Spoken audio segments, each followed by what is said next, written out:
Bom, sejam todos muito bem-vindos. Esse é o nosso segundo mini-curso, ministrado pela equipe de corrosão do CEPEL. Eu sou o Alberto Ordini, do Laboratório de Corrosão, e hoje vamos falar sobre preparação de superfície.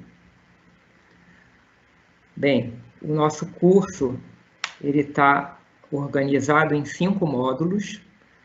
No módulo 1, vamos falar um pouco sobre conceitos gerais e boas práticas anticorrosivas.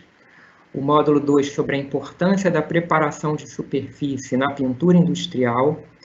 No módulo 3, falaremos sobre os métodos de ação química e de ação mecânica na etapa de preparação de superfície. No módulo 4, trataremos sobre parâmetros de avaliação da preparação de superfície, como grau de limpeza, perfil de rugosidade e contaminantes invisíveis. E no módulo 5, vamos dedicar um pouco sobre o tema de preparação de superfície na pintura de aço galvanizado. Então, continuando aqui, vamos iniciar o módulo 1, onde falaremos de conceitos gerais de corrosão e boas práticas anticorrosivas. Então, nesse módulo, nós vamos falar um pouco sobre corrosão e medidas preventivas para se evitar problemas de corrosão. É um módulo introdutório, onde a gente trabalha um pouco os conceitos gerais na área de corrosão, certo? Bom, a corrosão ela é um processo natural em que o metal ele retorna àquela condição que ele é estável encontrada na natureza, ou seja, a sua forma de óxido, né? Geralmente, os processos corrosivos precisam de água e oxigênio para acontecer.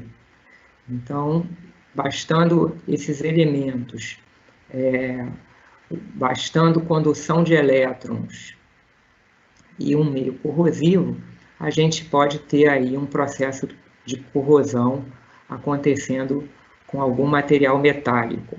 E temos vários exemplos no nosso dia a dia. Então, a velocidade com que um processo corrosivo vai acontecer depende da interação de 3 fatores: o material metálico, que a gente cita aqui entre os principais: aço carbono, zinco, cobre, alumínio, aço inoxidável, aço galvanizado, certo?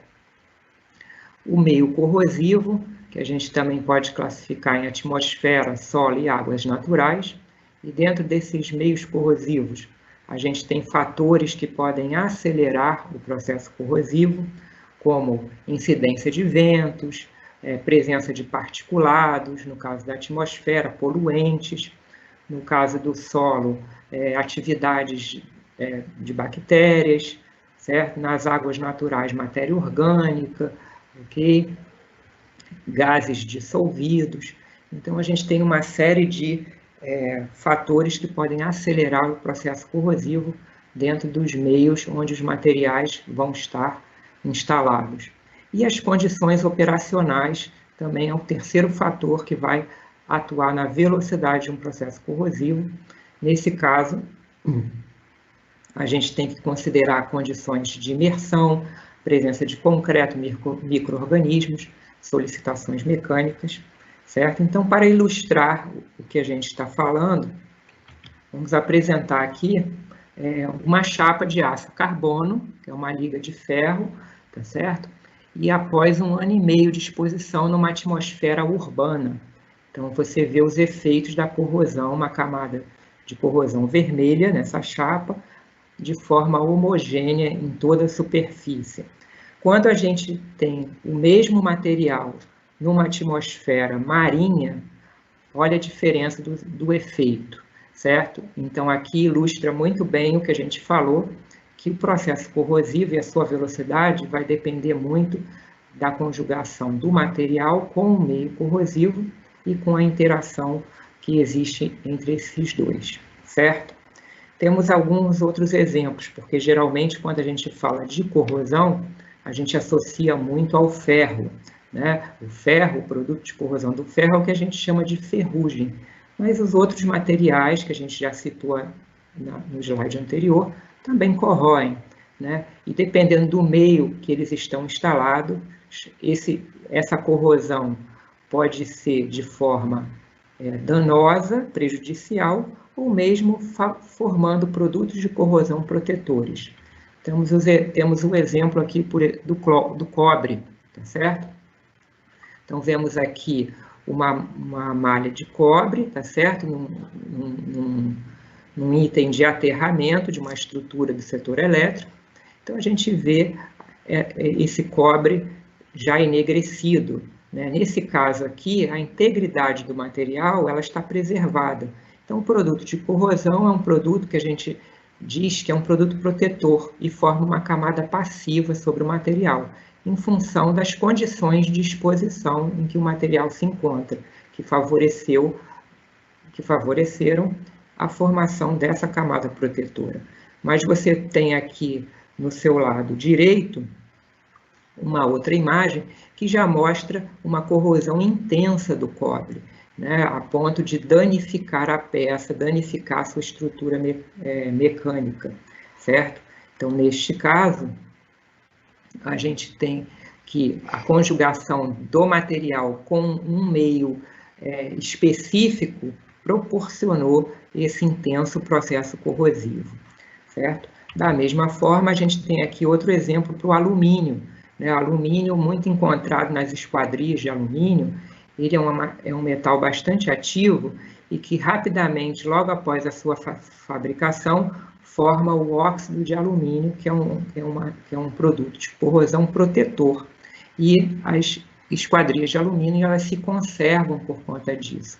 Mas a gente tem um outro exemplo aqui no setor elétrico, que por uma condição bastante específica de exposição, em que houve uma corrosão degradante da peça de alumínio, a ponto dela perder espessura e integridade física. Ok?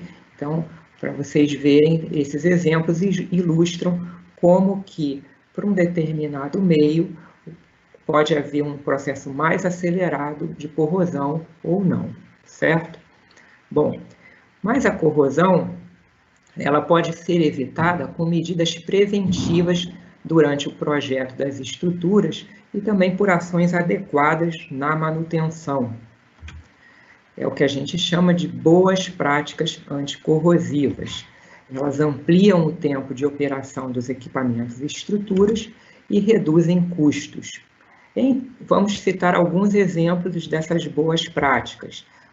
Aqui destacamos os cantos vivos, né? Então, cantos vivos são arestas das estruturas que geralmente numa proteção por pintura, a espessura da pintura ela fica mais deficiente nessas arestas.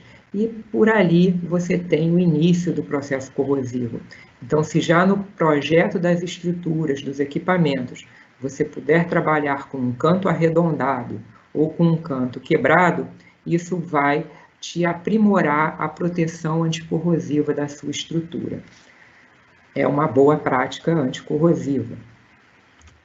Outra prática é usar soldas contínuas e limpas. Nós temos aqui na direita o exemplo de uma solda contínua e limpa, né? A gente não deve deixar respingos de solda, resquícios de material da solda, porque tudo isso vai constituir um ponto falho na sua pintura, que geralmente vem depois dessa etapa de soldagem, certo? Ou do seu revestimento. Então, a gente tem aqui uma boa prática, exemplificada pela figura da direita, e uma prática inadequada pela figura da esquerda, ok? Então, continuando os exemplos, usar proteção de arestas e soldas, o que a gente chama de demão de reforço. É muito importante a demão de reforço nas arestas, é uma demão a mais de tinta, de pintura industrial, tá certo? Pode ser entre cada demão, ou a critério da obra, de forma que você protege mais aquelas partes da peça onde a pintura geralmente é mais deficiente, ok? Devemos também prever acesso para manutenção. A pintura não é eterna, então acaba que, com o passar do tempo, é necessário fazer manutenção no seu equipamento, na estrutura. Então aqui temos um exemplo de um equipamento que é muito difícil fazer uma preparação de superfície nessa região, porque não se previu no projeto do equipamento o acesso à manutenção aqui. Então a pintura, qualquer serviço de manutenção nessa área pode ficar ineficiente. Bom, outra boa prática é evitar frestas por soldas descontínuas. Geralmente, nessas frestas, você não consegue realizar uma proteção anticorrosiva adequada. E, quando as estruturas estão expostas ao tempo, é o primeiro local onde vai haver o aparecimento de corrosão. Então, antes da pintura, numa soldagem de peças de uma estrutura, o ideal é se trabalhar com soldas contínuas para se evitar frestas depois que a pintura for realizada, ok? Bom, geralmente porcas, parafusos, eles são elementos da estrutura que tenha uma proteção anticorrosiva mais deficiente. Então, nesse caso, a gente deve se preocupar com a proteção desses itens por meio de massas, né, que a gente encontra no mercado aí disponíveis, né, massas de resina epóxi, que podem entrar no conjunto do seu sistema de pintura, certo? Isso vai prolongar muito a vida útil das porcas e parafusos e das frestas também. Falando em frestas, a gente deve evitar esse tipo de situação e prever o escoamento de água nas estruturas e evitar frestas. Então, sempre que possível, trabalhar com estruturas que apresentem escoamento, e as frestas elas devem ser isoladas também por uma massa, pode ser uma massa epóxi, né? E existem vários produtos no mercado com essa função, ok? Então, é uma boa prática para evitar a corrosão por fresta. Bom, temos ainda a chamada corrosão galvânica, que é aquela onde a gente tem o contato elétrico de diferentes materiais. Citamos o exemplo aqui do ferro e do zinco. Em função das diferenças de propriedades entre esses materiais, né, o que a gente chama de anódico? Anódico é aquele que tem maior tendência a se corroer, e catódico é aquele que tem menor tendência a se corroer. Então, a gente colocou aqui numa escala o cobre, material mais para o lado catódico, zinco, magnésio e alumínio mais para o lado anódico, né? Então, quando você tem dois materiais em contato, um vai ser anódico em relação ao outro, significa o quê? Que um vai corroer e o outro vai ficar protegido, né? Esse é o princípio da proteção catódica, ok? Que é um sistema de proteção anticorrosiva muito utilizado. Então, a gente deve evitar corrosão galvânica, certo? Temos o exemplo aqui de uma malha de aterramento, onde o revestimento já não existe mais, e você tem a malha de cobre em contato com parafuso que um dia deve ter sido galvanizado, né? Tinha uma camada de zinco ali. Então, o zinco com o cobre, o zinco é anudo, então a tendência é esse parafuso aqui, depois que o zinco for consumido, vai expor o ferro, né? A tendência vai ser que esse material ele se corroa. Com o tempo, você vai acabar perdendo essa peça, essa porca, esse parafuso, que é uma peça de fixação importante da sua estrutura, né? Então, como a gente pode evitar esse tipo de problema?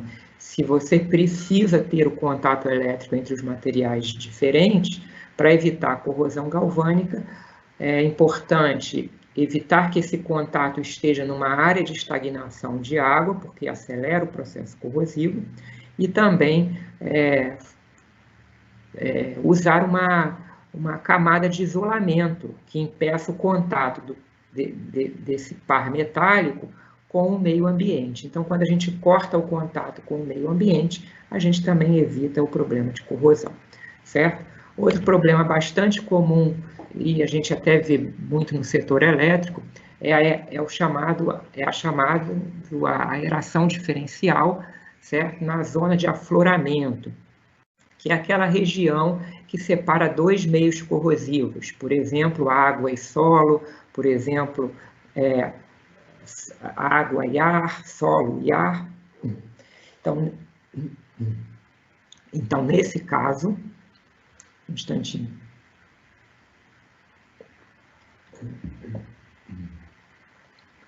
Então, nesse caso, a gente vai ter o problema de corrosão na zona de afloramento por uma diferença de aeração, certo? Você tem, numa área um pouquinho abaixo da superfície de separação dos dois meios, um intenso processo corrosivo. Então, como fazer para evitar esse tipo de situação? Usar um revestimento. Então, é uma prática comum no setor elétrico, nas estruturas enterradas, por exemplo, você pintar, usar um revestimento anticorrosivo, pintando meio metro acima da estrutura do nível do solo, acima do nível do solo, e 1 metro abaixo do nível do solo, ok? Agora, que tipo de revestimento se deve utilizar, certo? Então, dentre as boas práticas anticorrosivas, está também o uso de esquemas de pinturas adequados à agressividade do meio, certo? Não é qualquer pintura que a gente vai utilizar. A gente precisa conhecer o substrato e a gente precisa conhecer o meio corrosivo e aí saber projetar, ter o conhecimento técnico para projetar adequadamente o que a gente chama de um esquema de pintura, certo? Então, o esquema de pintura, pela definição da norma ABNT-NBR 15156, que é a norma de pintura industrial, a norma de terminologia em pintura industrial, o que é o esquema de pintura? É o detalhamento do preparo da superfície, sistemas de pintura, cores, espessura seca e métodos de aplicação. Então, ali no seu esquema de pintura está amarrado toda a especificação técnica necessária para que você tenha uma boa preparação, uma boa proteção anticorrosiva. A gente vai deixar esse assunto de esquemas de pintura industrial, para o minicurso de amanhã, nesse mesmo horário, às 10 horas, já aproveitando para convidar todos vocês, mas eu apenas cito aqui como uma introdução e uma boa prática anticorrosiva o uso de esquemas de pintura adequados à agressividade do meio. E a gente fala aqui também nessa definição do preparo de superfície. Então, nesse esquema, vocês podem ver o que inclui o esquema de pintura. O substrato, para cada substrato um esquema de pintura adequado, a sua preparação de superfície, a tinta de fundo, que é aquela que vai ficar diretamente em contato com o substrato, uma tinta intermediária e uma tinta de acabamento. São tintas com funções especiais, são tintas industriais adequadas para a proteção de substratos metálicos, certo?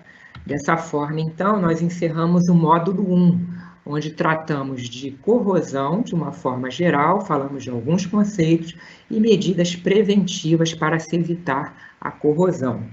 E aí, eu vou lançar aqui uma pergunta-chave sobre o módulo 1, para vocês ficarem aí pensando e tentar responder, tá certo? Qualquer dúvida a gente pode esclarecer ao final da apresentação, ou vocês podem depois rever a nossa apresentação no YouTube e tentar responder essa pergunta. Fica como um desafio, ok?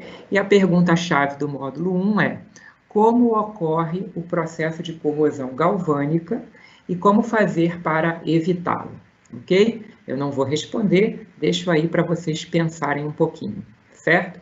Então, dessa forma, a gente inicia agora o módulo 2, onde nós vamos falar da importância da preparação de superfície na pintura industrial.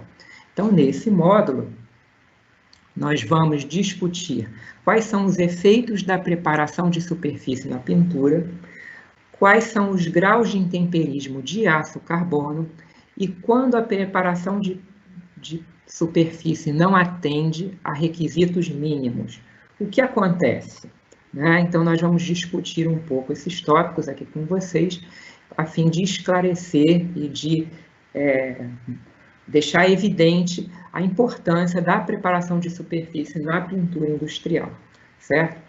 Bom, existem muitos métodos de preparação, de proteção anticorrosiva, né? A gente está citando aqui os revestimentos protetores, né? Revestimentos a gente fala de forma mais ampla, não somente as tintas industriais, mas podemos também ter aí revestimentos metálicos, cromatizações, enfim, vários tipos de revestimento, certo? E a função deles é atuarem como uma barreira, né, a princípio, né, atuar como um material que separa o metal do meio corrosivo, impedindo o desenvolvimento de reações anódicas e catódicas. Enfim, impedindo que ocorra o processo corrosivo do metal. Por quê? Porque existe uma barreira ali sobre a superfície metálica, certo? Agora, para que essa barreira funcione, né, para que esse revestimento protetor funcione, certo? Ele pode ter também ali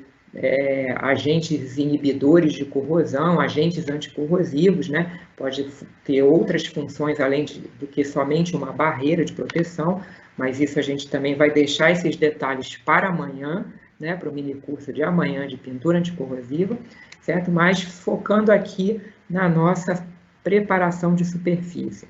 Então, o pré-requisito primordial, essencial, fundamental, e a gente pode usar aqui um monte de sinônimos, certo?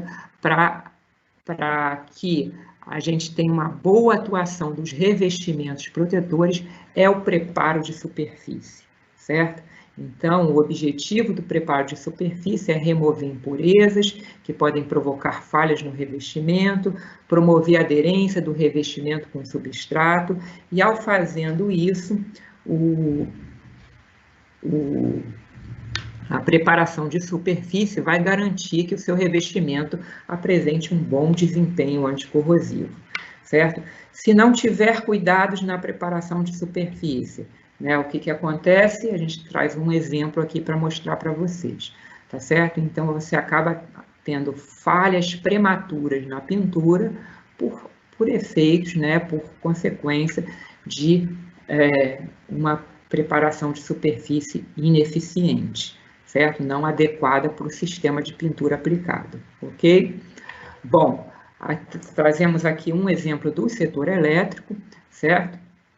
De boa prática anticorrosiva, para também ilustrar o que a gente está falando, certo? Então, vocês veem essa estrutura aqui, numa pintura de manutenção, é uma estrutura que ainda apresenta integridade mecânica, ainda tem boa espessura, uma estrutura de sustentação que estava enterrada, e ela pode ser recuperada por pintura? Sim, ela pode, ela deve ser recuperada por pintura, e isso vai ampliar bastante a vida útil dela, mas simplesmente pegar uma tinta, um revestimento e aplicar sobre essa superfície. Se você fizer isso, vai estar gastando homem-hora, mão de obra, material, e em pouco tempo vai haver falhas prematuras na sua pintura. Então, a boa prática anticorrosiva indica uma preparação da superfície anteriormente à aplicação de tintas, tá certo? De revestimento anticorrosivo. E aqui a gente mostra o exemplo, após a preparação de superfície, como fica a estrutura limpa, tá certo? E adequada para receber a pintura industrial.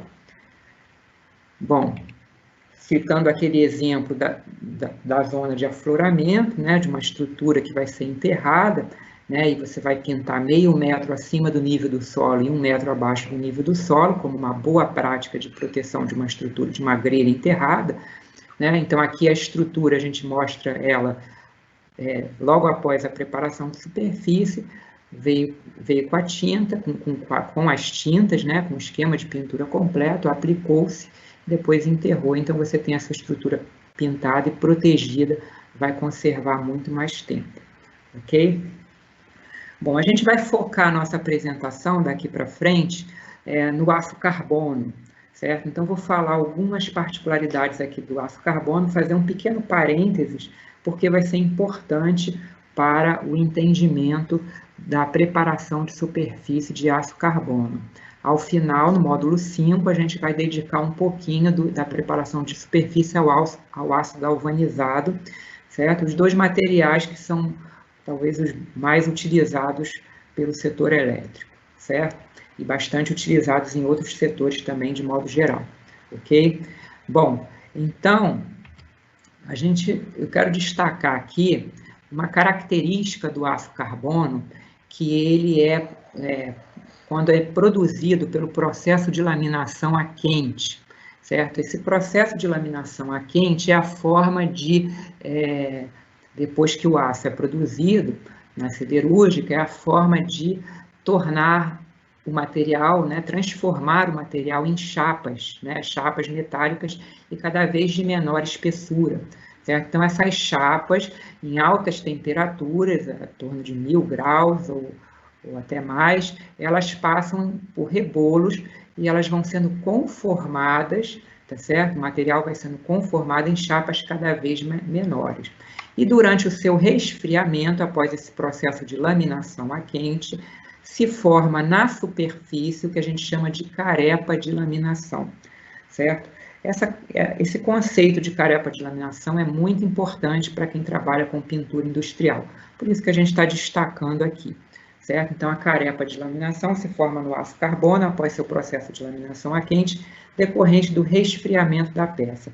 Essa carepa é constituída de óxidos, São óxidos, é um produto de corrosão do aço, que são óxidos formados a alta temperatura, pelo efeito da alta temperatura, ok? E ela tem esses óxidos, esse material oxidado que fica na superfície da chapa, ele tem características muito particulares, Então, a gente apresenta aqui uma foto para vocês de uma chapa de aço carbono com carepa de laminação, certo? Então, quais são as características particulares dessa carepa? Ela é um revestimento bastante duro, uma camada óxica bastante homogênea em toda a superfície, bastante duro, e é uma camada que tem um coeficiente de dilatação térmica diferente daquele do metal base. Então, quando esse material é exposto a ciclos térmicos, ao meio ambiente, quando o aço com carepa de laminação é exposto, o que acontece? Devido à contração, a gradientes de temperatura naturais que ocorrem no intemperismo natural, certo? Então, devido à contração, à expansão da peça com a temperatura, essa chapa, a carepa, ela vai trincando, certo? Porque ela tem uma dilatação térmica diferente do metal base. É um revestimento mais duro que o metal base. Então, ela vai trincando, vai abrindo poros na sua superfície, tá certo? Que chegam até o metal base, e aí começa a haver um processo de corrosão do metal base e desplacamento da carepa na superfície. Então, a gente classifica esse estado de oxidação, quando o metal está com a carepa de laminação intacta, de grau A. Essa classificação é segundo a norma ISO 8501-1. A gente já vai falar da norma, ok? Então, é o grau A de intemperismo. Quando começa a haver a oxidação do metal base pelo trincamento da carepa e entrada do meio corrosivo, isso quando o metal com a carepa é exposto ao ambiente, sem nenhum revestimento, ok? A gente atinge o que a gente chama de grau B, de intemperismo, que você vai ter pontos de corrosão do metal base e já áreas onde a carepa já desplacou, certo? Esse grau B, ele vai se intensificando com o tempo, à medida que a peça ela fica exposta ao intemperismo natural. Vocês estão vendo aqui, mais áreas de corrosão em relação à imagem anterior e menos áreas de carepa, que é a parte escura, de carepa de laminação, ok? Aqui é um grau B, em que quase toda a carepa de laminação já foi solta da superfície.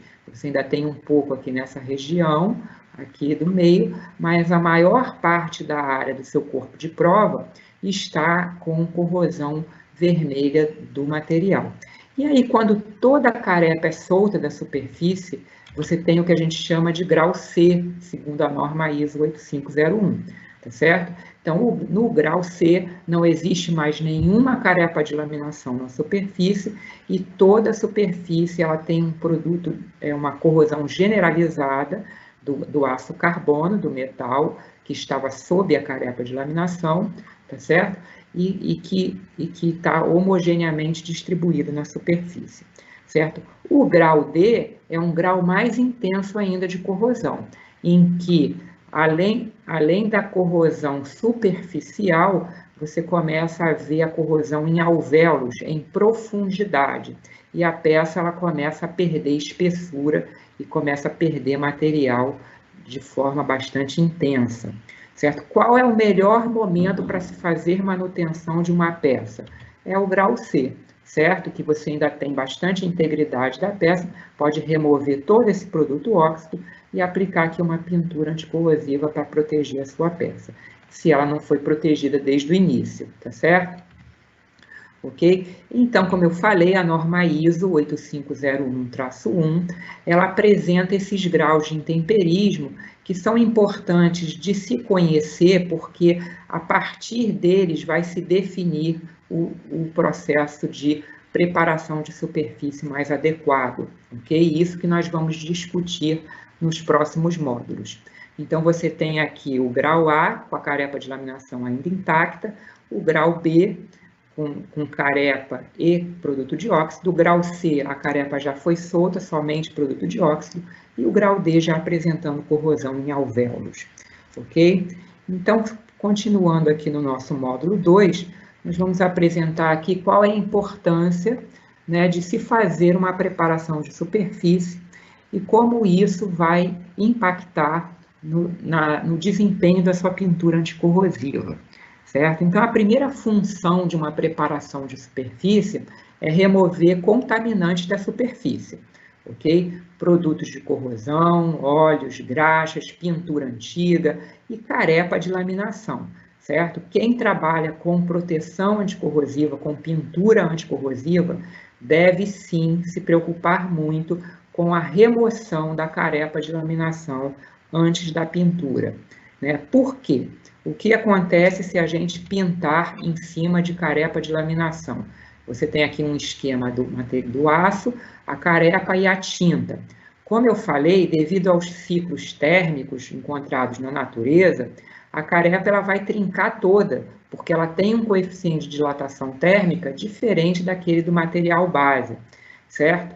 E aí, com isso, ela vai acabar ocasionando trincas na sua pintura também, por onde vai passar oxigênio e umidade, que são os elementos principais para a gente ter processos de corrosão pelo mecanismo eletroquímico, né? E aí a gente vai acabar tendo corrosão sob a carepa e desplacando não só a carepa, mas também a tinta. Então é um trabalho que vai ter que ser refeito em pouco tempo. Se pintar em cima de carepa, vai ser necessário refazer o trabalho em pouco tempo. Além disso, a carepa de laminação ela é bastante lisa, né? Então, ao pintar na carepa, em algumas áreas, a gente destaca aqui nessa imagem, a tinta simplesmente não vai aderir, porque é uma chapa muito lisa, né? E aí a tinta não tem aderência suficiente, a gente precisa criar uma certa rugosidade na superfície, que é o que a gente vai falar no próximo módulo, certo? A gente trouxe aqui um exemplo de uma mesma peça, onde foi feita a pintura em cima de carepa de laminação, uma parte onde a pintura não aderiu, né? E uma parte aonde aderiu, com o tempo de exposição, você acaba tendo a corrosão sob a carepa e desplacando a sua pintura. Ou seja, é um trabalho que vai ter que ser todo refeito, vai ter que se remover toda essa pintura, toda a carepa e refazer novamente. É um retrabalho, é mais custo para a empresa. Então, o ideal é começar com a preparação de superfície, seguindo uma boa prática anticorrosiva, desde o início da pintura, tá certo? Bom, uma outra função da preparação de superfície é gerar um perfil de rugosidade, certo? Que a gente chegou a falar um pouquinho agora quando falamos da carepa, né? Tacarepa, por ser muito lisa, ela não tem rugosidade nenhuma, então a tinta não adere muito bem, né? Então, o que é o perfil de rugosidade?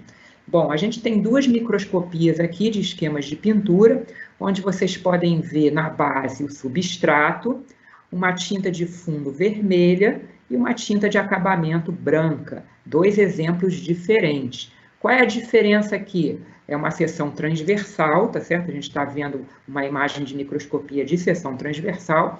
Qual é a diferença aqui? A diferença é que no primeiro caso, você tem uma superfície completamente lisa de substrato e logo em seguida a camada de tinta, porque você vê uma linha de separação. E aqui você tem uma superfície bastante rugosa de substrato, que é o que a gente chama de um perfil de rugosidade. Então, esse substrato ele foi tratado, foi gerado um perfil de rugosidade aqui nele, e que vai ser importante para uma melhor aderência da tinta, do esquema de pintura como um todo, no substrato, certo?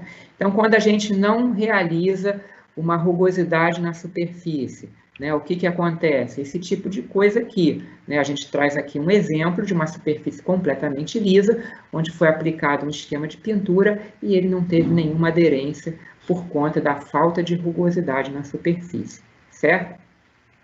Então, outra função da preparação de superfície é também remover os sais solúveis, né? O que são esses sais solúveis? São poluentes que existem na atmosfera, né? A gente coloca aqui sais de cloreto, sais de sulfato, né? Compostos químicos resultantes da atmosfera marinha, no caso do cloreto, resultantes da atmosfera industrial, no caso dos compostos de enxofre, certo? De atmosferas urbanas também, emissões veiculares, né? Então, são poluentes que a gente tem que podem ficar aderidos na superfície, certo? E qual é o efeito desses poluentes? Se eles estão aderidos na superfície, você aplica uma pintura por cima, eles vão acabar por acelerar a permeação da água através da película, por um efeito de uma pressão osmótica, certo? Eu não vou entrar em detalhes aqui no mecanismo, mas é um mecanismo que já está bastante estabelecido na literatura, a gente cita aqui uma das principais literaturas que tratam desse mecanismo,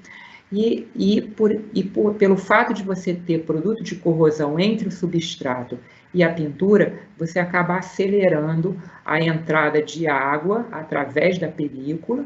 Essa água hidrata os poluentes que estão aqui, os compostos químicos, eles aumentam de volume, geram empolamento, né? A gente tem uma figura aqui exemplificando o empolamento da pintura, e esse sal hidratado, né, esse composto químico hidratado, reage com o aço que está logo abaixo e acaba acelerando a corrosão do material metálico, do aço, tá certo? Então, essa é a questão também, porque não se deve deixar sais solúveis, né, contaminantes salinos, contaminantes das emissões veiculares, industriais, não deixar esses contaminantes na superfície, porque eles também podem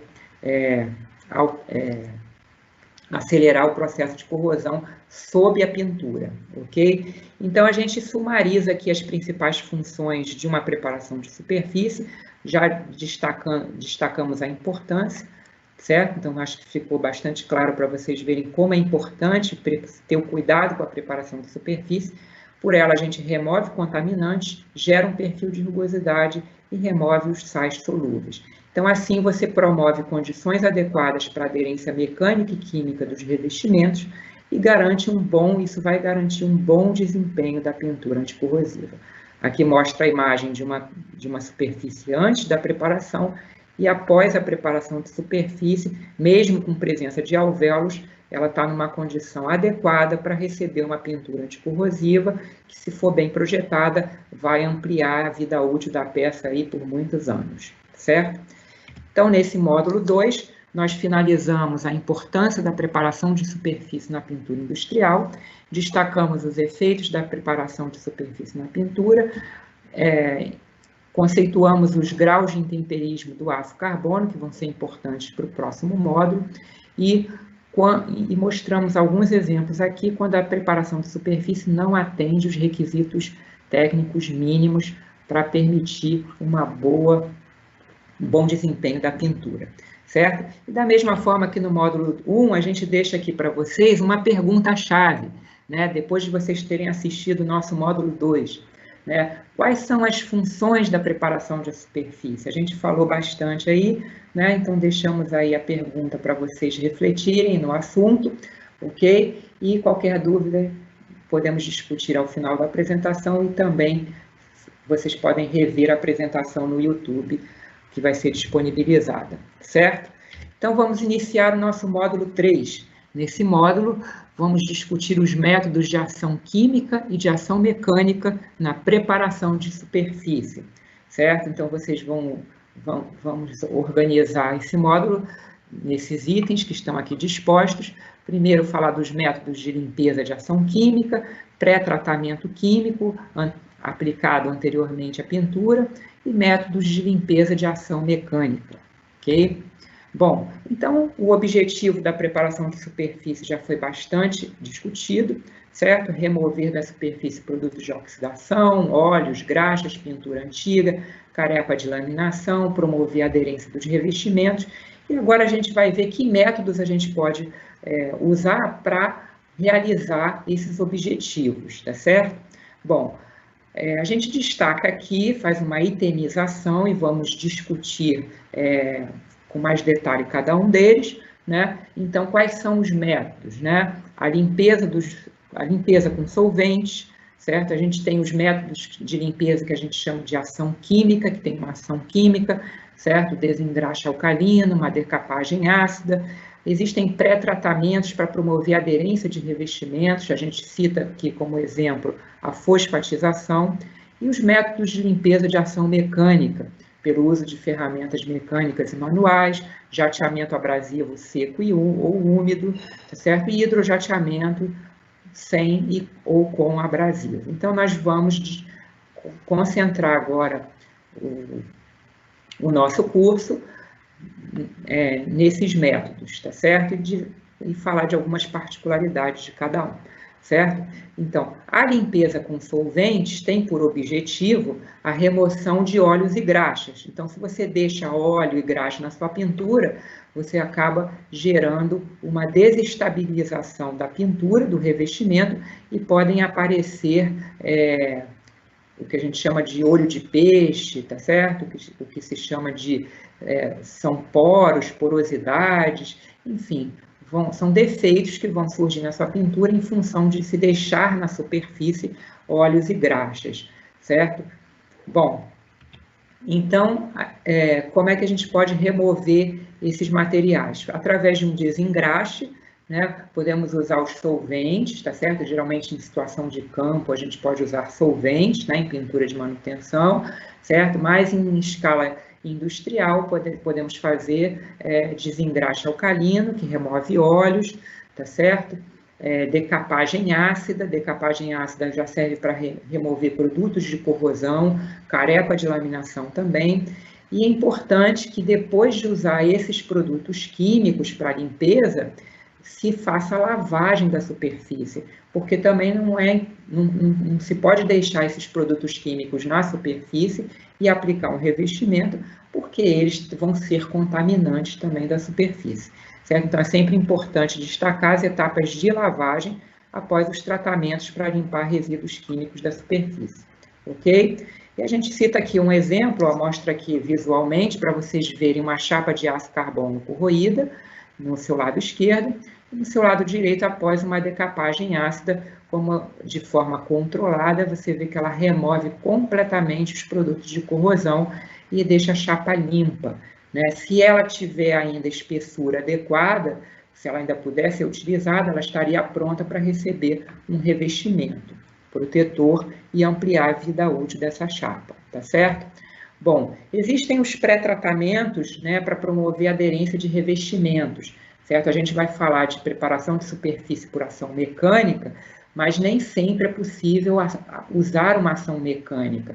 Então, a gente usa os tratamentos químicos para limpeza de superfície e logo em seguida, o que a gente chama de um pré-tratamento à pintura, né, que são aquelas camadas geradas também por um processo químico, certo? Que tem a função de promover a aderência do revestimento logo em seguida, certo? A gente cita aqui o caso da fosfatização, que é a formação de uma camada fina de fosfatos sobre a superfície metálica.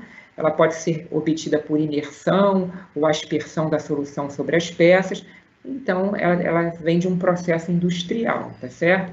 Então, você tem ali a peça sem tratamento, com óleos, com ferrugem, com óxidos. Então, faz um desengraxe alcalino, faz uma decapagem ácida, sempre considerando que existem aqui as etapas de lavagem entre esses processos, e aí vai para um banho de fosfatização, onde vão crescer aqui cristais, tá certo? Cristais, existe também uma selagem com sais de cromato, né, com banho de cromato, e você tem ao final a sua peça fosfatizada.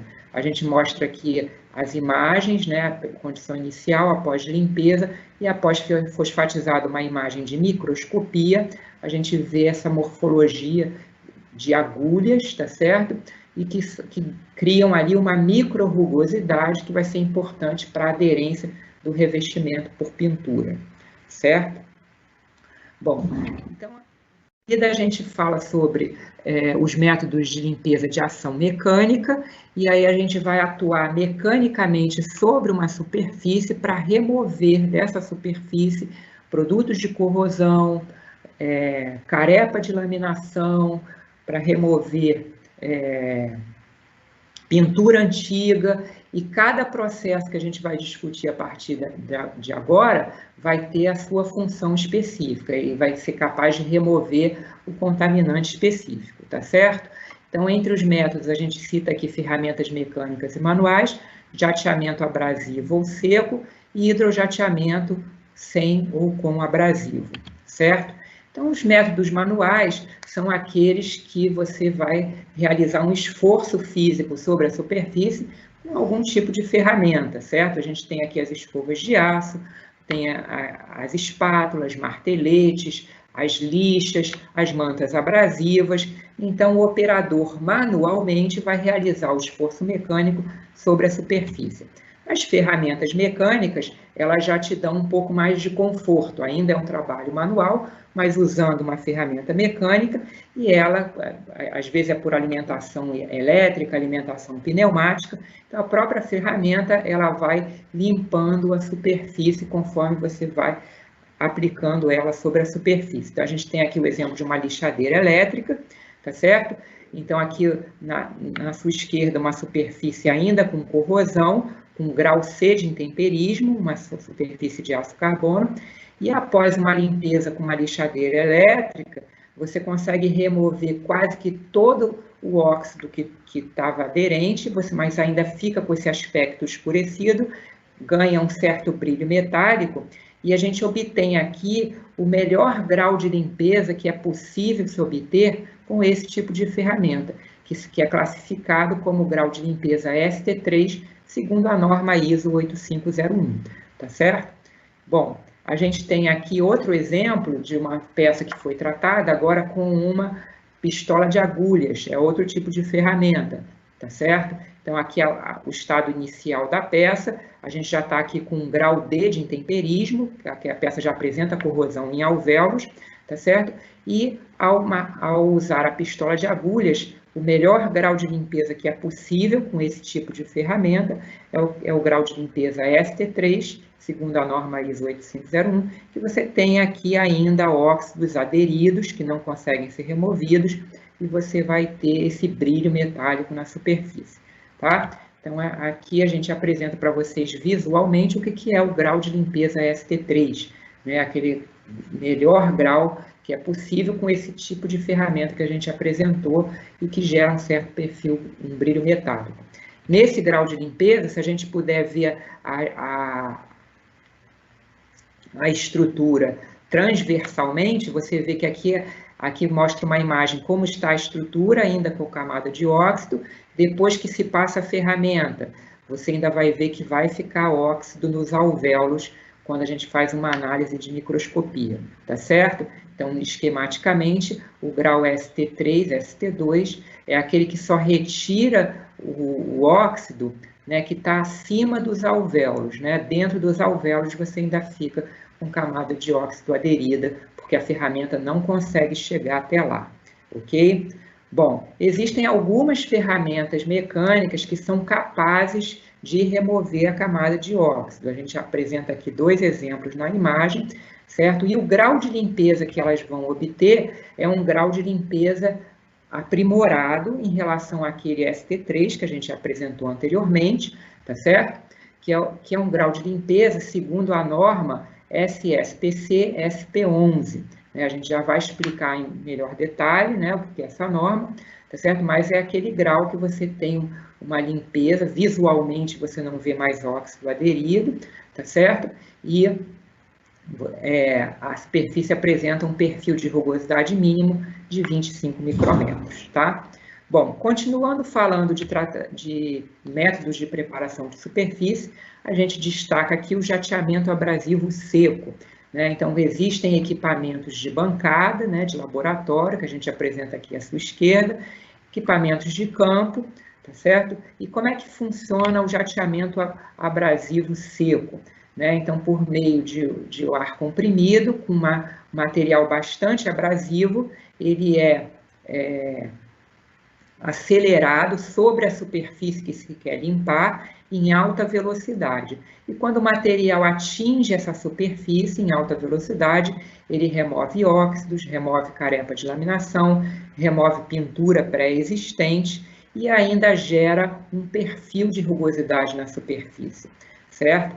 Bom, o material abrasivo que pode ser utilizado, a gente dá um exemplo aqui, né, para vocês terem a mão de uma pessoa, vocês veem aqui a dimensão desse abrasivo, são partículas granulométricas, né, de granulometria baixa, certo? E você tem aqui já imagens de microscopia, né, a gente cita granalha de aço, né, como uma dessas partículas, são materiais bastante duros e que tem essa função de remover a sujidade da superfície na medida que são acelerados contra a superfície, tá? E existem diferentes geometrias, tá certo? A gente tem aqui uma microscopia de granalha de aço angular e granalha de aço esférica, e conforme a geometria, ela vai proporcionar sobre a superfície um determinado perfil de rugosidade, tá certo? A granalha angular gera um perfil anguloso e a granalha esférica um perfil mais arredondado, certo? Para diferentes aplicações, diferentes tipos de superfície, a gente tem diferentes tipos de abrasivos a serem utilizados, tá certo? Aqui citamos a escória de cobre, óxidos de alumínio, microesferas de vidro, certo? Abrasivos plásticos para superfícies menos duras, ok? Onde se deseja fazer uma limpeza superficial, ok? E a gente tem aqui a imagem de uma peça que foi tratada com jateamento abrasivo seco, uma peça de aço carbono, ao metal branco. O que significa isso? Significa que foi retirada toda a sujidade que existia na superfície, todos os contaminantes, tá certo? Por ação mecânica de jateamento abrasivo seco, nesse caso usando granalha de aço angular, tá certo? E o grau de limpeza ao metal branco é classificado como SA3, segundo a norma ISO 8501. É o melhor grau de limpeza que se pode obter por um método de jateamento abrasivo seco de aço carbono, certo? Então, se a gente pudesse ver um esquema, tá certo? Vendo um esquema aqui para entender melhor isso, você tem aqui o seu aço carbono com a camada de carepa de laminação. Ao se aplicar uma limpeza ao metal branco por jateamento abrasivo seco, esse grau de limpeza não vai conter mais a carepa de laminação ao final do processo. Se a carepa foi oxidada ao intemperismo natural, o jateamento abrasivo seco também remove toda essa camada óxida, inclusive chegando nos alvéolos, e ainda promove a formação de um perfil de ancoragem, um perfil de rugosidade. Então, por esse processo, a gente consegue remover completamente as sujidades da superfície e ainda gerar um perfil de rugosidade, ok? Em microscopia, a gente vê esse tipo de situação na seção transversal. Uma superfície que estava oxidada, após a limpeza, ao grau de limpeza SA3, você já não vê mais nenhum óxido na superfície, tá certo? E uma rugosidade que é gerada pelo impacto do material abrasivo. Muito bem, o jateamento abrasivo úmido, né, tem similaridades com o jateamento abrasivo seco, ele também usa um abrasivo em alta velocidade na superfície, para limpar a superfície. A diferença aqui é que utiliza um meio aquoso, né, utiliza água, certo? Existem algumas vantagens, né, porque se gera menos poeira, né, porque geralmente você pode trabalhar no ambiente aberto, ok? Enfim, e eles são utilizados, eles têm apenas assim uma estrutura, né, alguns equipamentos diferenciados, tá certo? Você precisa de um reservatório de água, um reservatório de abrasivos, e os dois acabam se encontrando no bico da pistola de jateamento, tá certo?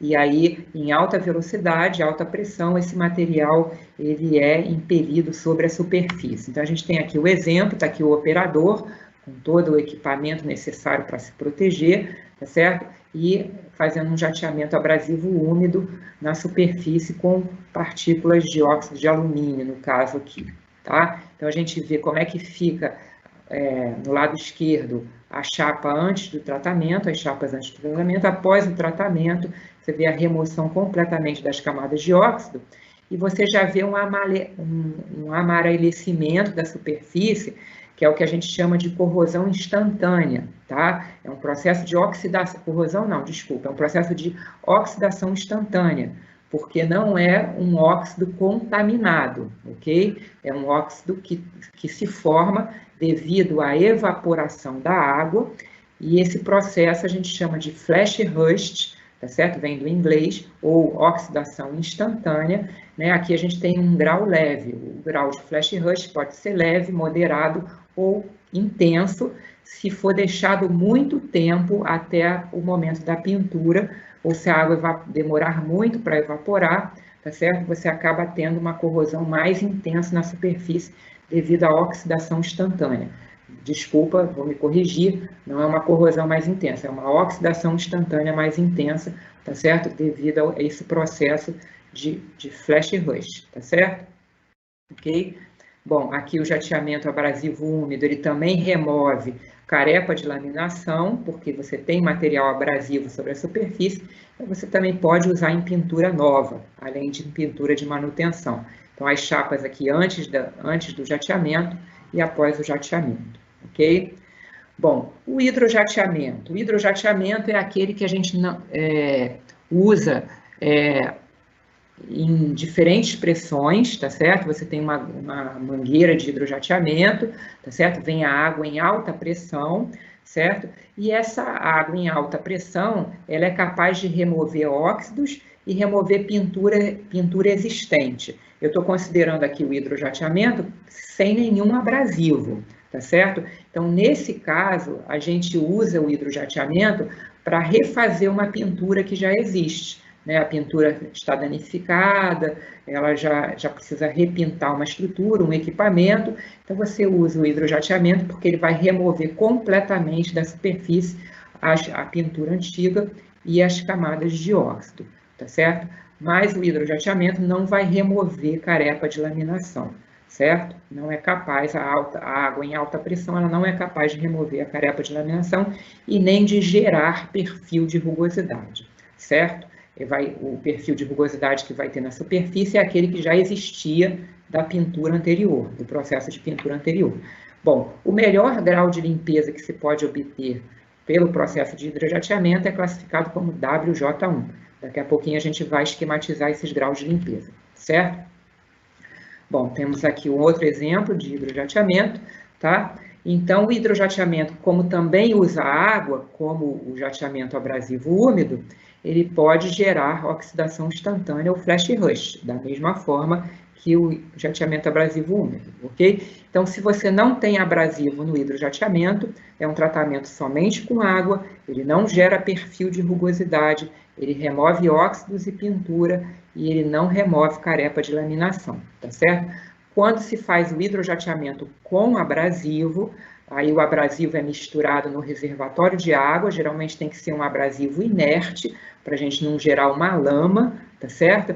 E aí, nesse caso desse tratamento de hidrojateamento com abrasivo, a gente gera um perfil de rugosidade no substrato, remove óxidos, pintura existente e também remove carepa de laminação, tá? A gente traz aqui um exemplo de hidrojateamento a alta pressão com abrasivo, aqui a peça antes do tratamento, ainda com carepa de laminação, e as demais peças já depois do tratamento, você vê que chega no estado de grau de limpeza ao metal branco, tá certo? A classificação de limpeza, de grau de limpeza, é chamada de WAB10, a gente já vai detalhar isso no próximo módulo, tá certo? E assim nós encerramos o módulo 3, onde nós falamos bastante dos métodos de ação química e de ação mecânica na etapa de preparação de superfície. Então, nesse módulo, vocês viram quais são os métodos de limpeza de ação química, pré-tratamento químico aplicado à pintura e métodos de limpeza de ação mecânica e suas particularidades. Então, a gente deixa aqui uma pergunta-chave sobre o módulo 3, para vocês pensarem no assunto, tá certo? Cite 3 métodos de limpeza de superfície de ação mecânica, né? Vamos deixar aí para instigar o pensamento de vocês, certo?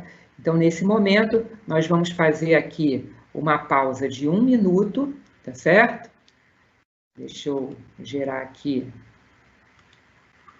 Vou iniciar o nosso temporizador para a gente beber uma água. Nosso reloginho vai contar 1 minuto antes da gente continuar o nosso módulo 4.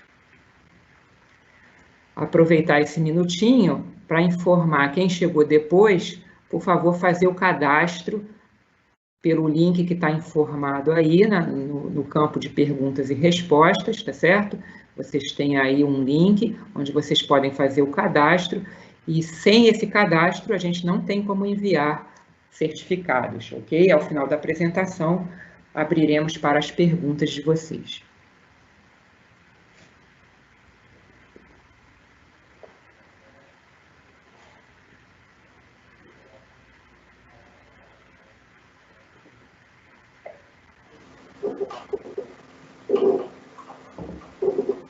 Pessoal, lembrando que essa apresentação vai estar disponível no canal do CEPEL, no YouTube, na aba relacionada ao laboratório de corrosão.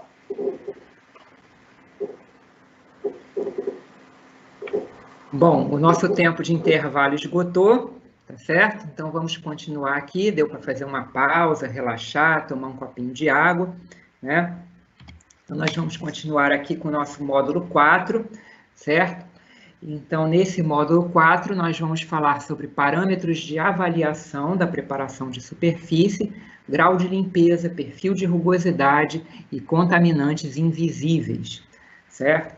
Bom, nesse módulo, nós vamos falar de grau de limpeza mais detalhadamente, já apresentamos alguns graus de limpeza para vocês, junto com os métodos de preparação de superfície.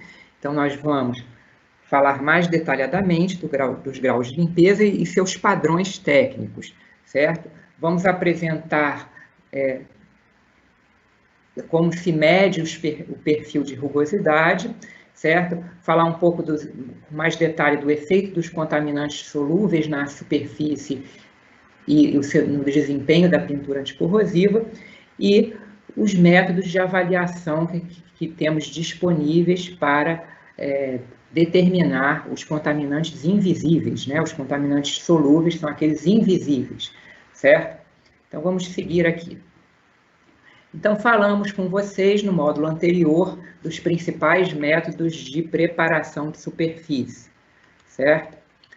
Aqueles de ação química, aí num conceito mais amplo, a gente está enquadrando todos aqui no mesmo, com a mesma função, que é o desengraxe, decapagem, os pré-tratamentos, e aqueles de ação mecânica, onde falamos de ferramentas mecânicas e manuais, de jateamento abrasivo seco ou úmido, e de hidrojateamento sem ou com abrasivo.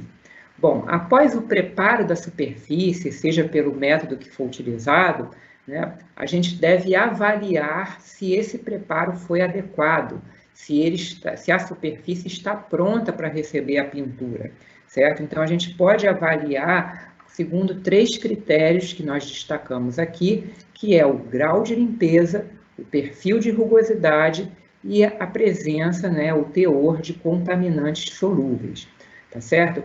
No grau de limpeza, a gente já deu alguma introdução no módulo anterior, certo? E falamos dos diferentes graus de limpeza, né? O que significa esse grau de limpeza? Você prepara a sua superfície, vai olhar para ela e vai dizer, ela está muito limpa, ela está pouco limpa, ela está medianamente limpa, né? Como classificar se ela está bem limpa ou se ela está pouco limpa, né? Então, aí existem os padrões, de acordo com normas técnicas, que são padrões de limpeza para diferentes tratamentos de superfície, onde a gente pode conferir a superfície que foi preparada com esses padrões, certo? E aí classificar esse grau de limpeza, certo? Isso é uma forma de você homogeneizar o tipo de avaliação que está sendo feita na sua superfície após o seu preparo, certo? Então, se você diz que a minha superfície ela apresenta um grau de limpeza SA3, segundo a norma ISO 8501, quem precisar entender o que isso significa, vai na norma ISO 8501 e procura lá a descrição do grau de limpeza SA3 e vai entender como está a minha superfície, qual é o grau de limpeza que a minha superfície apresenta, certo? Então, para jateamento abrasivo seco, a norma estabelece os graus SA, SA1, SA2, SA2,5, SA3, certo? Quando se usa uma ferramenta mecânica ou manual, certo? Em que você não remove completamente o óxido da superfície, a norma classifica no grau ST. Então, você pode ter ST2 ou ST3. Então, além de você ter o descritivo da superfície, né, a gente não vai ler aqui, esse material vocês têm dispostos na norma, mas é apenas para exemplificar, além de você ter a descrição do que significa esses graus de limpeza na sua superfície, você tem ainda padrões fotográficos, né? A norma dispõe de padrões fotográficos que você pode comparar com a superfície que foi limpa e estabelecer ali qual é o grau de limpeza da sua superfície, certo? Aqui é apenas um exemplo, a norma ISO 8501, existem um conjunto de normas aí disponíveis, tá? A gente mostra aqui as normas SSPC, também com a descrição técnica da limpeza de superfície e os padrões de limpeza visuais também, em forma de fotografias, tá certo? A gente tem para jato abrasivo seco, tem para ferramentas mecânicas, tem para hidrojateamento, tem para hidrojateamento com abrasivo, tá certo? Então, a gente tem esses padrões disponíveis para poder classificar a superfície e entre diferentes equipes, diferentes processos de especificação técnica, você saber o que está falando, está usando a mesma linguagem, tá certo? Bom, então, um pequeno resumo aqui, baseado em normas técnicas, quais são os graus de limpeza que a gente tem disponíveis para classificar a limpeza da superfície. Por ferramentas mecânicas, a gente tem o grau ST, pode ser ST2 ou ST3, o ST3 é mais aprimorado que o ST2. Tá? Ou aquela ferramenta mecânica que consegue remover na sua grande parte os óxidos da superfície, a gente tem a ferramenta SSPC, a norma SSPC SP11, tá certo? Que classifica, segundo essa norma, você consegue ver o metal nu e um perfil de rugosidade mínimo de 25 micrômetros, tá certo? Utilizando o jateamento abrasivo seco, a classificação é SA, que pode ser SA1, SA2, SA2,5 ou SA3, de acordo com o grau de limpeza. SA3 é a limpeza mais aprimorada, que a gente chama de ao metal branco. No hidrojateamento sem abrasivo, a gente classifica como WJ, que pode ser 4, 3, 2 e 1. Aqui a numeração é invertida, o WJ1 é aquele que dá o melhor grau de limpeza por processo de hidrojateamento. E utilizando o jateamento abrasivo úmido ou hidrojateamento com abrasivo, existe a classe WAB, que pode ser WAB6 ou WAB10. O WAB10 é aquela classe de melhor tratamento de superfície, usando jateamento abrasivo úmido ou hidrojateamento com abrasivo. Estamos falando do substrato de aço carbono em todos os casos, ok? O flash rush vai aparecer nos métodos que a gente utiliza a água, jateamento abrasivo úmido ou hidrojateamento, e ele pode ser L de leve, M de médio ou H de high ou intenso, tá certo? Então ele vai ser um flash rush, aquela oxidação instantânea, leve, média ou intensa, ok? Então, dessa forma é que a gente consegue avaliar o grau de limpeza de uma superfície após utilizado os devidos métodos de tratamento, de preparação, certo? Vamos ver o próximo item, que é como avaliar o perfil de rugosidade, certo? O perfil de rugosidade, como eu já falei rapidamente, ele vai estar muito relacionado com a natureza do abrasivo que você usa, com a geometria desse abrasivo, com a pressão de jateamento, tá certo? Várias variáveis, com a angulação com que é feito o jateamento, então tem com a pressão da máquina, enfim, tem muitas variáveis aí que elas vão influenciar com a granulometria do abrasivo. Então existem muitas variáveis que vão influenciar no seu perfil de rugosidade que vai ser gerado, tá certo? Então, se você tem, por exemplo, uma rugosidade excessiva e aplica uma pintura, pode ser que essa rugosidade que fique para fora da pintura. E isso vai gerar pontos que não estão protegidos e vai ter problemas de corrosão, falha prematura da pintura. Se você tem rugosidade insuficiente, pode ser que a pintura não tenha uma boa aderência na sua superfície. O ideal é ter uma rugosidade adequada para ter uma boa aderência e recobrir completamente essa rugosidade também.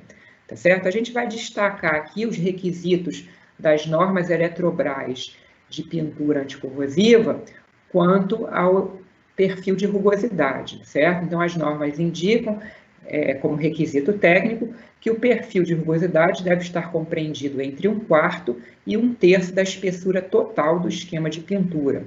E a medição de rugosidade deve ser realizada no primeiro metro quadrado, repetindo-se a operação a cada 30 metros quadrados, ou sempre que houver alterações nas condições de jateamento, por exemplo, renovação do abrasivo, certo? No caso de estruturas tubulares, a medição deve ser feita no primeiro metro linear, repetindo-se a cada 30 metros lineares, certo? É uma forma de você checar a rugosidade durante a obra, e ela deve ser mantida naquela que foi especificada no contrato de manutenção, tá certo? Bom, e quais são os métodos que a gente tem para avaliar a rugosidade? Então, é isso que a gente vai discutir agora, com base na norma STM-D 4417, estabelece 3 métodos, tá certo? Aquele que você utiliza os comparadores visuais, que é o chamado método A, os rugosímetros digitais e analógicos do tipo agulha e as fitas de impressão ou réplica tape, né, que é o método C. Certo? Os comparadores visuais, então, são pequenos dispositivos, tá certo? Com essas abas, eles são conhecidos aí no jargão popular de inspetor de pintura como margaridas, né? Porque lembram a geometria de uma flor, tá certo? E em cada um dessas pétalas, já que a gente está falando de margarida, de flor, né? Você tem aí padrões de rugosidade, certo? Que foram gerados por granalha de aço, por esfera de vidro, enfim, tem vários dispositivos aí no mercado, e com auxílio de uma lupa, o centro aqui é vazado, a medida é feita colocando a margarida sobre a superfície a ser medida, a rugosidade, e avaliando com a lupa o centro, e você vai observar onde o centro se equivale mais próximo de qual pétala, tá certo? De qual extremidade aqui. certo? E cada extremidade tem lá qual é o perfil de rugosidade, porque isso já foi padronizado. Então, é por uma observação visual, por uma comparação visual com padrões, que vai se determinar o perfil de rugosidade da peça que foi jateada, tá certo? Uma outra forma é o uso de medidores do tipo agulha, né? Então, são medidores disponíveis no mercado, rugosímetros. Você tem os modelos analógicos, os modelos digitais. Eles têm uma agulha na sua base. Essa agulha ela vai penetrar nos vales do seu perfil de rugosidade e a base do equipamento vai ficar apoiada nos picos do perfil de rugosidade. A gente pode encarar o perfil de rugosidade microscopicamente como um relevo, né? É um relevo que você tem ali picos e vales, certo? Então, por essa diferença de altura, a gente vai determinar, por um rugosímetro tipo agulha, qual é a altura do perfil de rugosidade, tá certo? Então, como essa é uma medida pontual, a gente deve fazer em várias localidades da estrutura, certo? E tirar uma média, ok? Porque a rugosidade é importante avaliar também se a rugosidade ela é homogênea ao longo de uma área da estrutura, tá certo? Bom, o outro tipo de instrumento é o chamado método da fita, que a gente já destacou lá na frente, tá certo? Anteriormente. Então, são fitas de impressão. Imagina que a gente vai tirar uma impressão digital da superfície. Então, essas fitas, elas têm uma área circular, compreendendo um material plástico, material que se deforma, e é feito um pressionamento desse material por meio de um bastão que vem junto com o kit desse equipamento, tá certo? E aí, quando remove a fita da superfície, você vai imprimir na fita aquele mesmo relevo que existia na superfície. E aí, por uma diferença de altura, com o auxílio de um micrômetro, consegue-se determinar a diferença de altura, pico e vale, e a rugosidade dessa área que foi analisada, ok? Bom, continuando então o nosso módulo 4, né, falamos do grau de limpeza, do perfil de rugosidade, agora a gente vai tratar um pouquinho dos contaminantes solúveis e como avaliar esses contaminantes, que também é um critério de qualidade para saber se uma superfície foi bem preparada, certo? Bom, fizemos uma experiência aqui de laboratório para exemplificar qual é o efeito dos sais solúveis sobre o revestimento, né? Então, nós temos 3 substratos diferentes, um que foi tratado por jateamento abrasivo seco, outro que foi tratado por uma ferramenta mecânica, mas que é capaz de remover óxidos, e outro que foi tratado por uma ferramenta mecânica que não é capaz de remover completamente os óxidos, você fica com um grau de limpeza ST3. Nos 3 casos, inicialmente, a superfície estava contaminada com cloreto, que é aquela substância presente nas atmosferas marinhas, certo? Então, visualmente, a gente não enxerga o cloreto, né? O cloreto, a gente pode fazer uma analogia, é o sal de cozinha, certo? Você despeja sal de cozinha para você enxergar, né? É difícil, né? Então, visualmente, a superfície estava limpa, a gente não enxergava o cloreto, mas por uma análise química, depois que foi feito o tratamento de superfície, vimos que no caso 1, removeu-se 96% dos contaminantes. No caso 2, 89%, e no caso 3, 84%. Foi aquele que menos se removeu contaminantes, tá certo? E nos 3 casos, depois da limpeza e a superfície estando com contaminantes, foi aplicada uma mesma tinta, um mesmo esquema de pintura, certo? E foi feito ensaio anticorrosivo. Então, como já falamos, depois que se aplica a tinta e você tem os contaminantes entre a tinta e o metal, esses contaminantes acabam acelerando a permeação da água através da película, gerando empolamento e corrosão sob o revestimento, certo? E, de fato, após o ensaio de corrosão, a gente abriu a área que estava o revestimento, certo? E você vê que no caso 1, que você teve maior eficiência de remoção de contaminantes, uma menor corrosão, né? Uma menor intensidade de corrosão. O caso 2, intermediário, e o caso 3, aquele que estava mais corroído sob o revestimento após 30 dias de imersão numa solução salina, certo? Então, a gente evidencia dessa forma que a presença de sais solúveis na superfície anteriormente à aplicação dos revestimentos acaba acelerando processos de empolamento e corrosão sob o revestimento. Para se garantir uma boa limpeza de superfície, não basta remover os óxidos, aqueles contaminantes visíveis, né? A pintura antiga, carepa de laminação. É importante também remover os sais solúveis, que são os contaminantes invisíveis, tá certo? E aí o grau de limpeza visual que a gente consegue avaliar com os nossos olhos, né, pode não ser suficiente para se ter a garantia de um bom desempenho anticorrosivo dos revestimentos, porque se ali tem sais, tem contaminantes invisíveis, eles vão acelerar o processo de corrosão, principalmente em condições de imersão e de elevada umidade. E aí a gente vai discutir um pouquinho quais são os métodos para se analisar os sais solúveis, porque se é importante saber se a limpeza de superfície eliminou os sais solúveis, como é que a gente pode medir isso, certo?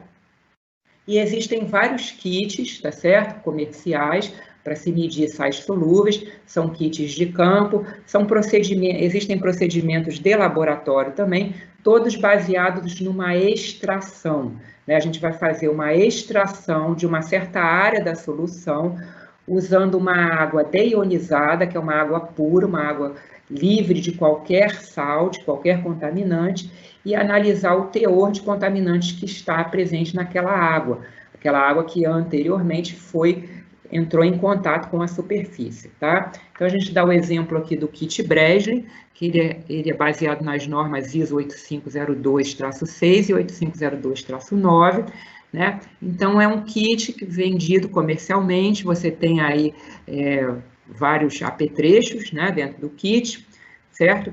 Então, basicamente, o procedimento, ele vem com uma célula de borracha, que a parte externa dessa célula tem um adesivo, então é possível aderir na superfície que se vai analisar, já se tem aqui uma área conhecida, uma área que vai ser analisada, então o líquido de extração é uma água deionizada, como eu falei, por meio de uma seringa e nas arestas de borracha, você admite ali 3 ml da solução de extração para dentro da célula de borracha, e fazendo uma vibração mecânica, tá certo? Aguardando um certo tempo, existem já procedimentos aí para esse tipo de análise, tá certo? Na literatura.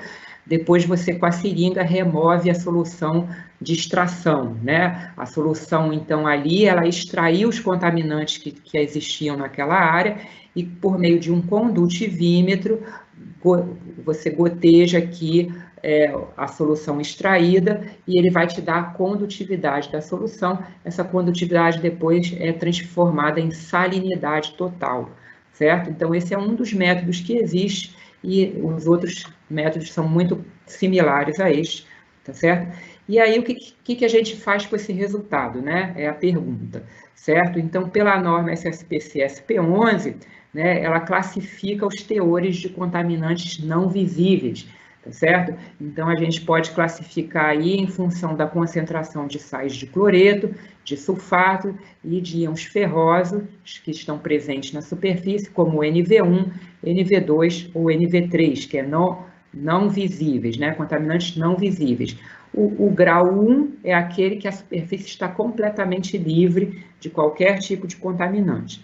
O grau 2, ela tem até 7 micrometros por centímetro quadrado de cloreto, até 10 micrometros por centímetro quadrado de sulfato, de íon ferroso, e até 17 micrometros por centímetro quadrado de sulfato.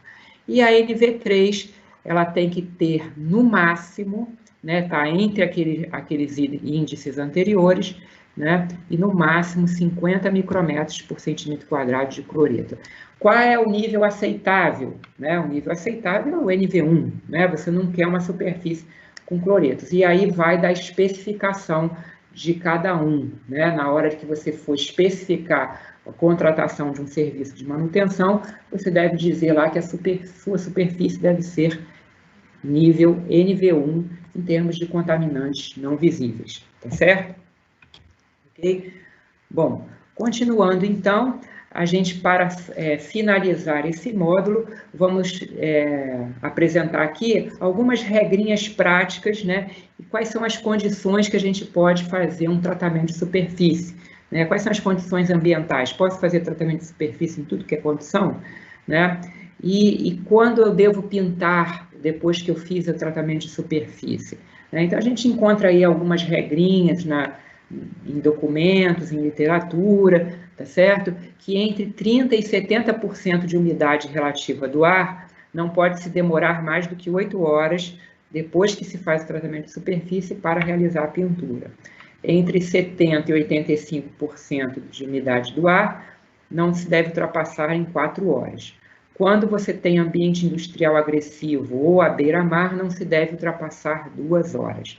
Né? Se houver poeira no ar, chuvisco, deve ser providenciada a cobertura do local, né? O tempo deve ser mínimo possível. As normas Eletrobras de pintura anticorrosiva, elas têm como requisito técnico primordial, se a umidade relativa do ar estiver acima de 85%, não deve ser efetuado nem serviço de jateamento abrasivo seco, nem o de pintura, certo? E as superfícies devem ser preparadas, receber a primeira demão de tinta de fundo no menor prazo de tempo possível, nunca superior a 2 horas, a fim de se preservar o grau de limpeza e evitar a contaminação das mesmas.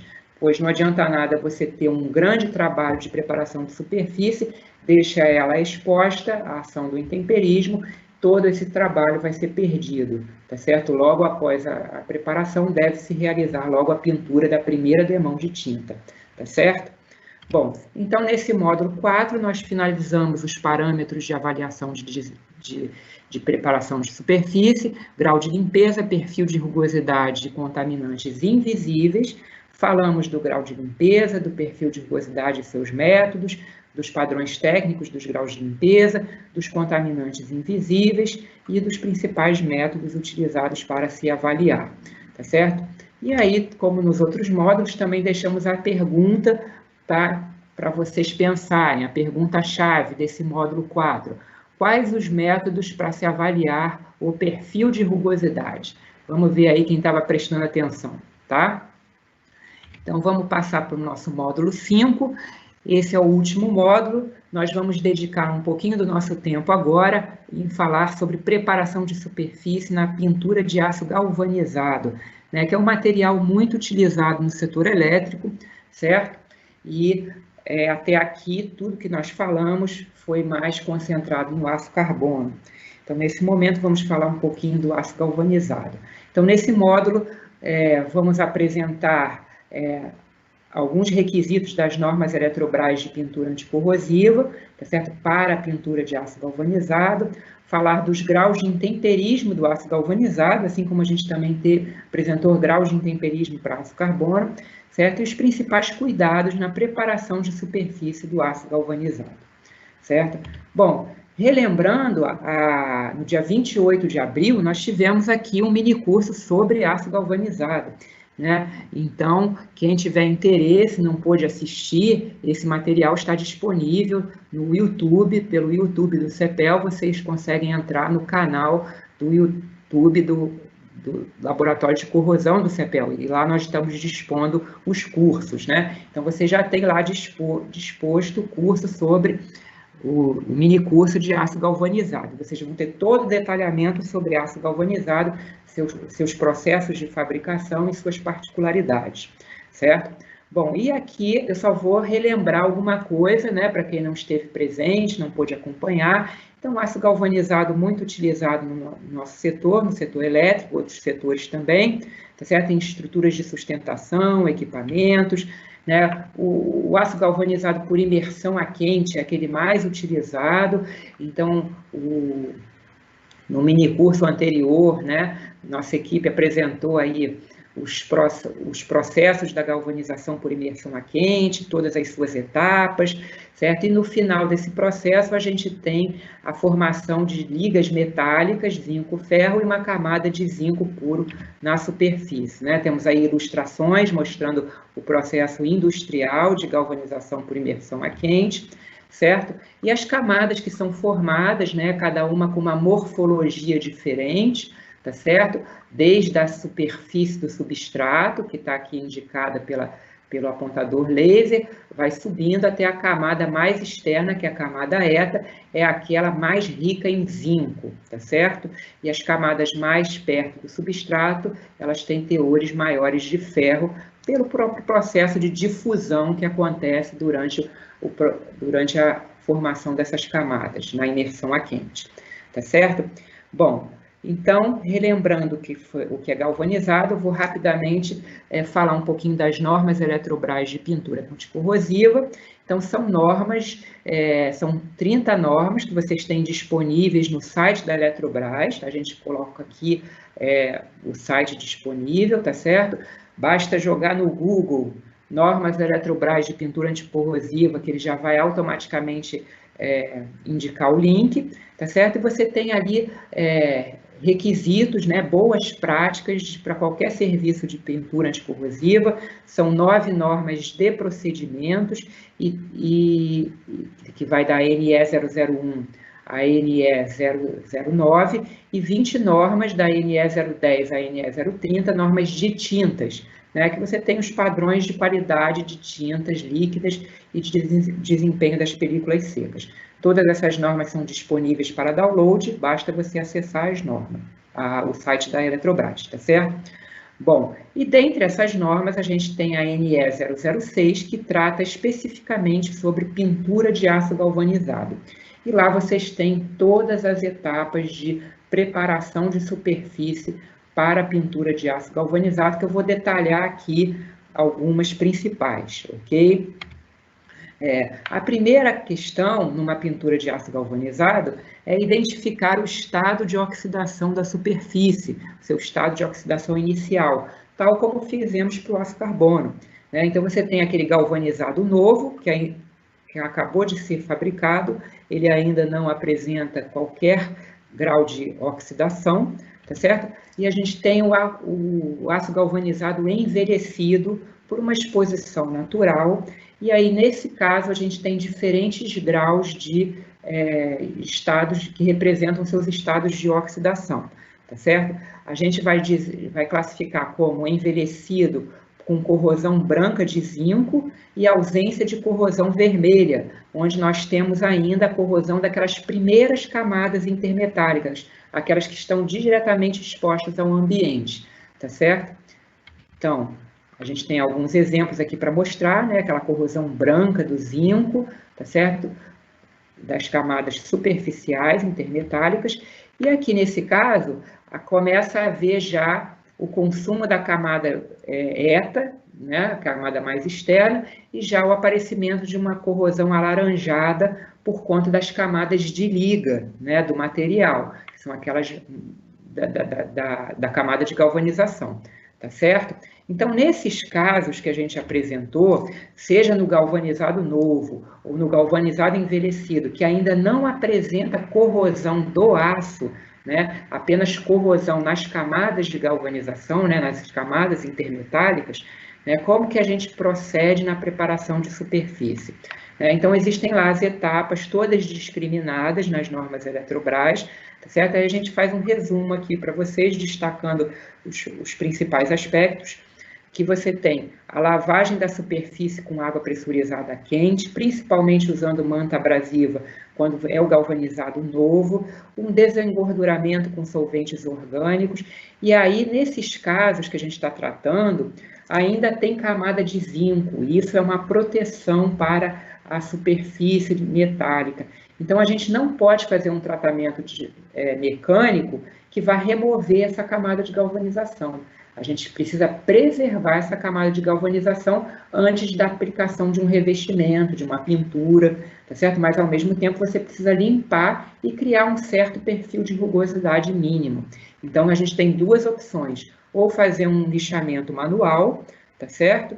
Ou fazer um jateamento abrasivo ligeiro, né, equivalente a um SA1 para aço carbono, né, onde vai gerar um leve perfil de rugosidade e remover superficialmente a camada, as sujidades, né, as camadas de óxido que existem na superfície, tá certo? Superficialmente mesmo, né? As normas Eletrobras estabelecem uma diminuição de espessura de camada de zinco no máximo de 10% da espessura total, com esse tipo de tratamento, tá certo? Em seguida, a remoção de pó e resíduos e desengorduramento com solventes e a aplicação da tinta de fundo, tá certo? Bom, a norma Eletrobras para a pintura de aço galvanizado, ela exemplifica, estabelece os requisitos também da pintura, não só da preparação de superfície, né? E de acordo com o caso aonde o galvanizado está instalado,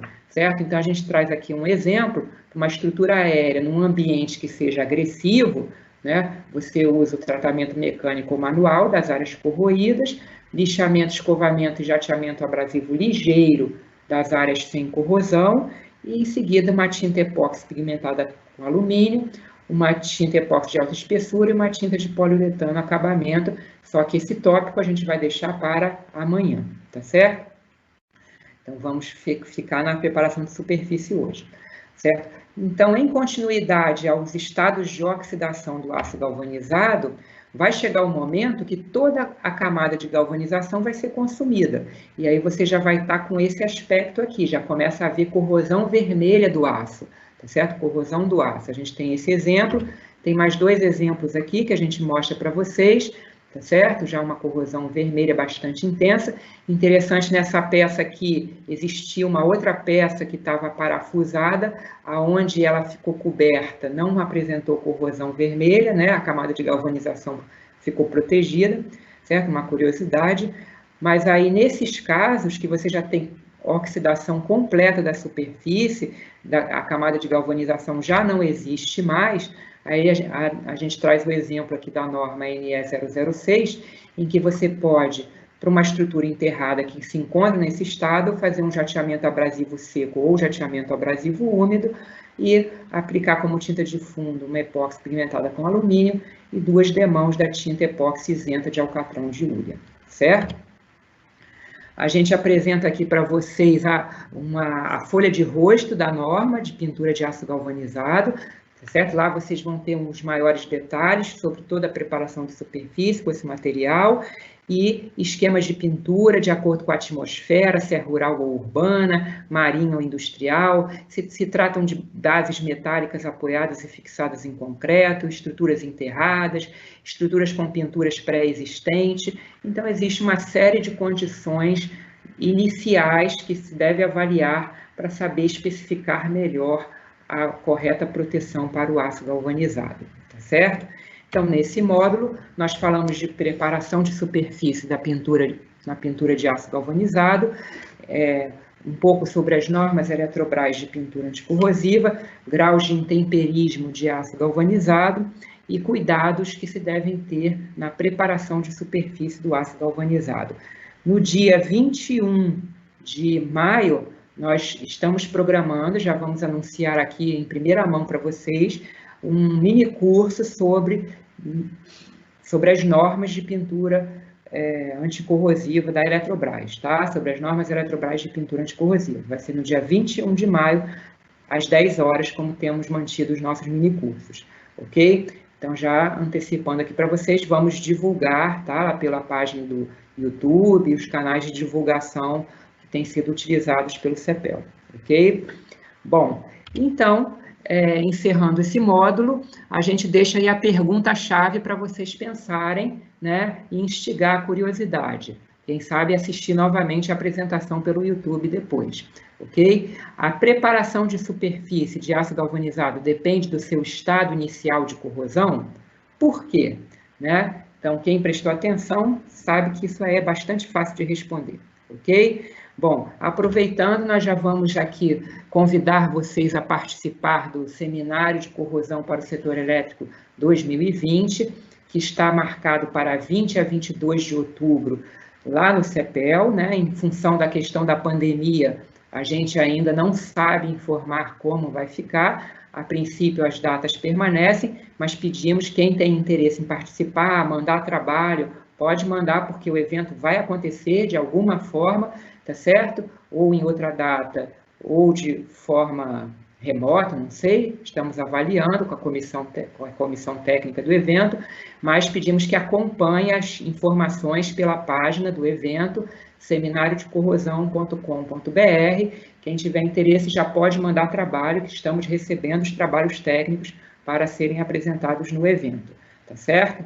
Bom, agradecemos a participação de todos, estamos disponibilizando aqui o e-mail do nosso laboratório de corrosão para consultas futuras e, a partir desse momento, abertos a perguntas da plateia. Muito obrigado e estamos à disposição.